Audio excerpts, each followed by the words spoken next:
Welcome to Have Roots Will Travel. My name is Lisa Elvin Stoltare, and I am a genealogist and a passionate traveler. This past year, we have been traveling, but we've been traveling back in time. We've been looking at Les Filles du Roi, the King's Daughters, and what started off as a personal little project has grown into a massive one. And I'm now on episode number 124, and there are about 700 filles du roi. So we've got a long way to go. But join me, if you will, by subscribing and by clicking on the notifications alert. If you're interested in finding out which ones I've done already, go to my website, haverootswilltravel.com, and click on the links provided. It's all there for you. And then if you have suggestions, please put them in the comments below. You can also email me at lisa@haverootswilltravel.com. Would love to hear from you. All right, let's get started and find out who is our fille du roi of this episode. And so her name was Elisabeth Hubert, and she is probably one of the most fascinating I've done in quite a while. It was a viewer request, so thank you to the viewer who recommended her. And then, of course, when I looked in my files, I saw my best friend because she's everywhere. But this time, one of my dear, dear friends in Arizona is also, this is also her great-grandmother. So let's explore Elisabeth's life. Elisabeth was born in 1651 in Paris, in the parish of Saint-Gervais. Her parents were Claude Hubert and Isabelle Fontaine. Her father was actually a procurator to the Parliament of Paris.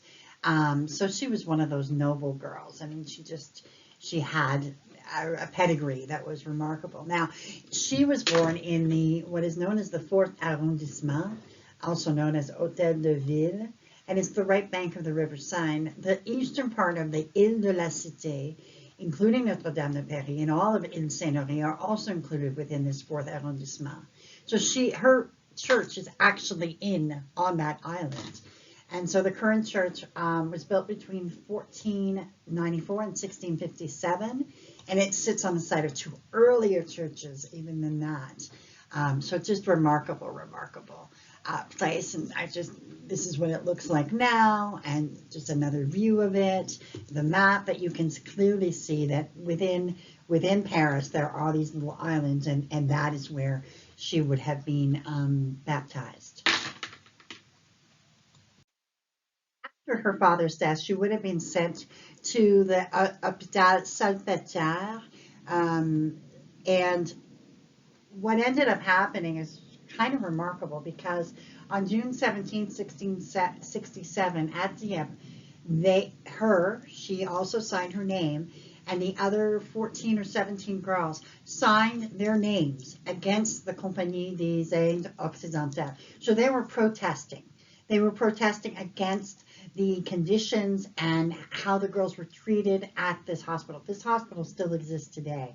But Salpêtrière was a place where people would go if they didn't have a family and that sort of thing. Even though she came, and this is kind of a juxtaposition. I didn't really understand when it said she was a noble girl, and then all of a sudden she fell from grace. So I'm just wondering why she ended up there, but she did.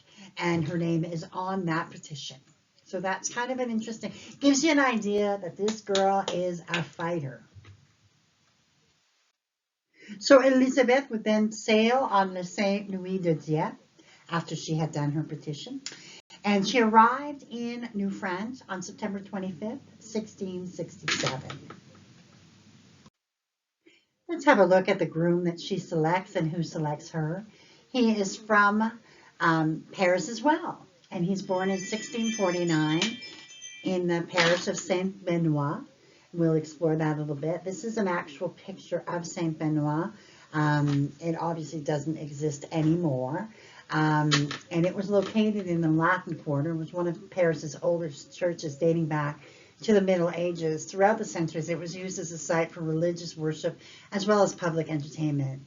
It was demolished in the early 19th century. It was situated in the 5th arrondissement, which is the oldest, in Paris. It was actually built by the Romans. Traces of the area's past survive in such sites as the Arène de Lutèce, a Roman amphitheater, as well as the Thème de Cluny, a Roman thermal bath, is also known as the Pantheon and is found on the rive gauche left bank of the River Seine. The fifth is one of Paris's most prestigious districts.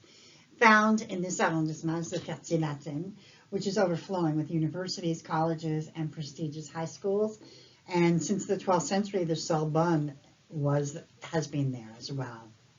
So this is the area where Louis would have come from. Very, very elegant, shall we say. So let's have a look at how these two connect. So Louis actually comes to New France a couple of years before Elisabeth would arrive. He is with the Carnière Salière Regiment. He's with the Gagne Company, and he arrives August 17th, 1665. So it would be about a year until they actually married. So this is kind of an interesting thing. I do believe that Louis was actually doing some construction work on Fort Sainte Thérèse. So he was continuing his official duties. So I think that might have had something to do with it. But on August 28, 1668, they were married in Quebec City.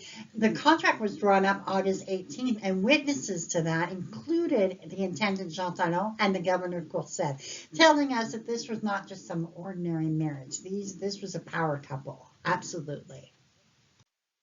So Elizabeth and Louis would settle in Charlebourg, which is a borough now of Quebec City, but at the time was its own independent city. It has a really interesting kind of history. Let's explore it. The origins begin with the concession of the Seigneurie of Notre-Dame-des-Anges in 1626. So this is like really, really old.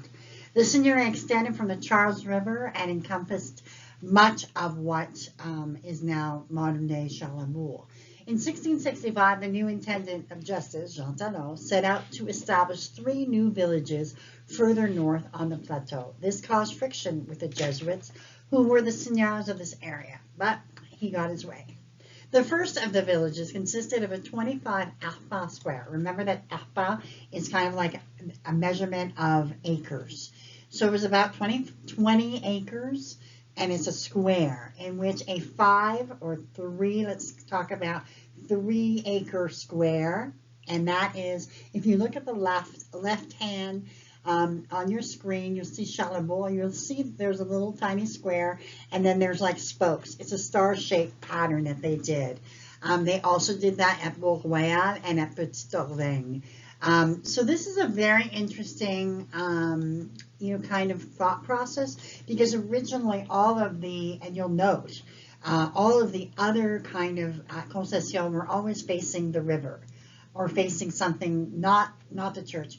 I think what Jean Talon was trying to do is create that sense of community, that sense of, where the church was the main thing and could control to some degree its citizens. So I just think it's fascinating. And you can see on the aerial view here on the left hand of your screen, you can see that it remains exactly in that pattern. And then we have Charlebourg on the map here. We have the church that eventually would become the church. And I was able to find an illustration from 1696 of what the church would have looked like. So that was interesting to me to kind of find that. And this is where they built their life. So they are truly, truly some of the most pioneer families of Charlebourg because of when they got married and who they were. So eventually, Louis would become truly a power player, and so that had to be that he had to move to Quebec City, which is not that far. But so the Quebec City that they would have encountered, these are the places where they would have seen it. And I always like to kind of imagine that whatever couple I'm profiling, this is what they saw when they lived there. Now, Quebec City is the capital of the province of Quebec. 500,000 people live there. And it was originally named by the Algonquins, who named the area Quebec, K-E-B-E-C. Their native language meant where the river narrows. Quebec City lies where the St. Lawrence River narrows. Samuel Champlain founded a French settlement here in 1608 and called it Ville de Québec, or Quebec City. The city walls that surround it still date back to this time period and makes Quebec City the only city north of Mexico with remaining city walls. So that's kind of a neat thing to look at as well. There's so much to see, of course. And so in Quebec City, and these are the 5 that I've chosen. And there's other places that are just as old, but I just chose these. We have the Maison Jacquette, which is the oldest surviving private residence in Quebec. It dates from 1675, would have actually existed when they were there. If you'd like to see it now, it is a restaurant, very famous restaurant called Aux Anciens Canadiens. And then we have the Ursuline Monastery, which of course would have been the place where many of the Filles du Roi would have kind of sat out or waited until they had their marriage. We have Le Petit Champlain, which is one of the oldest shopping district really in North America. We have the Auberge Place d'Armes, which was built in 1620 for one of the founding families, Guillaume Couillard, and there is a restaurant there called Bistro 1640 if you want to just check it out. And then the breakneck stairs are actually the stairs of Samuel Champlain's house that were there, and then now they're not. And so they were originally wooden, and then they became these, they had cement and all the rest, the metal. And so I guess around the 1970s or something, somebody called it the crazy steps, or les casser mon cou, and it became the breakneck stairs. So no one has ever broken their neck in here, but that is what they're renowned for. You can imagine it's a lot of stairs. All in all, they would have 7 children. Louis would marry Louise Caron and have 8 children, all of whom survived. Marianne would marry twice, but would not leave any descendants. Jacques would marry Marie-Anne Racine and would have 4 children, all of whom made it to adulthood. The second Louis would pass away before the 1681 census. René would marry Marie-Anne Graven and have 4 children, all of whom survived. Marie Ursel would marry Henri Barrault and have 3 children, all of whom survived. Upon his death, she then remarried Richard Taylor. Interesting, an English from Britain fellow. So I would love to know if anyone's a descendant from Richard Taylor. 3 children, all 3 survived. And then she married Jean Drapeau and had 4 children, all of whom survived. His mother was Charlotte Joly, who we featured in episode 77. So that's kind of an interesting twist. Then I've clipped the 1681 census for Louis, procureur du roi, the king's attorney, 32. Elisabeth, Hubert, sa femme, 30. And then their children, Louis, Marie, Jacques, René, Marie, and Louise, who is still alive at that time. And then we have 1 gun and 2 cows, but no, he doesn't have any acreage. Interesting, right? Let's find out why. So Louis and Elizabeth were movers and shakers, a true power couple, and Louis was appointed in 1676 as the king's attorney with an annual salary of £300. He was kind of a protege of Louis le Comte de Frontenac that you see pictured here. He was a French soldier, a courtier, and a governor general of New France from 1672 to 1682, and again from 1689 to his death in 1698. So this was a big power broker. By the 1680s, however, the politics got so intense, and he was attacked and accused of embezzlement. He was ultimately dismissed by the king, and Elizabeth returned to France, never to return. Their children thankfully remain, so that we have descendants. Said that they died sometime after 1701. We do not have any information about their deaths. We know presumably they died in France. And here are some resources to further your research. We have, number 1, La Société des Filles du Roi, a lineage society that will produce a certificate for you if you are a descendant, if you join. And it's been around since 1994, so very good society, lots of resources on there. Even if you don't become a member, check it out.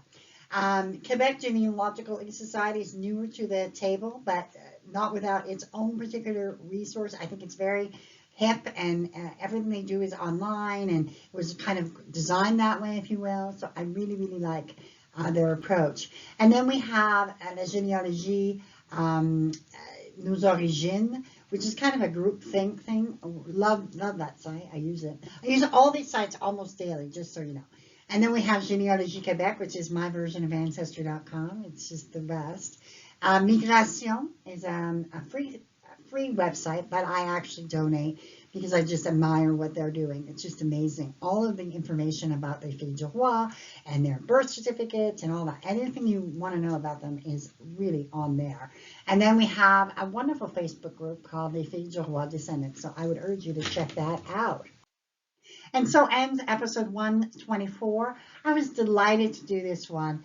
I love fighters, and Elisabeth Hubert was truly a fighter. She, from her earliest days, you could tell she wasn't going to take no for an answer, and she was like on many levels, kind of a troublemaker. And in fact, at one point, one of the higher ups said, when he learned that she had left for France, said something along the lines of, "Oh, good riddance," So she was, a thorn in the side, you could tell.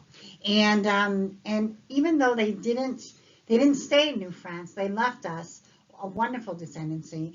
And there were, as of 1729, 64 descendants that obviously grew and multiplied, because we have my viewer, my best friend, and my other dear, dear friend as well, who are examples of this power couple in the 1680s. I mean, it is remarkable. So we thank them for their service and their contribution and their sacrifice ultimately, because they had to leave their children behind. So, but we're thankful that they did. So with that being said, I will see you on episode 125. And until then, au revoir.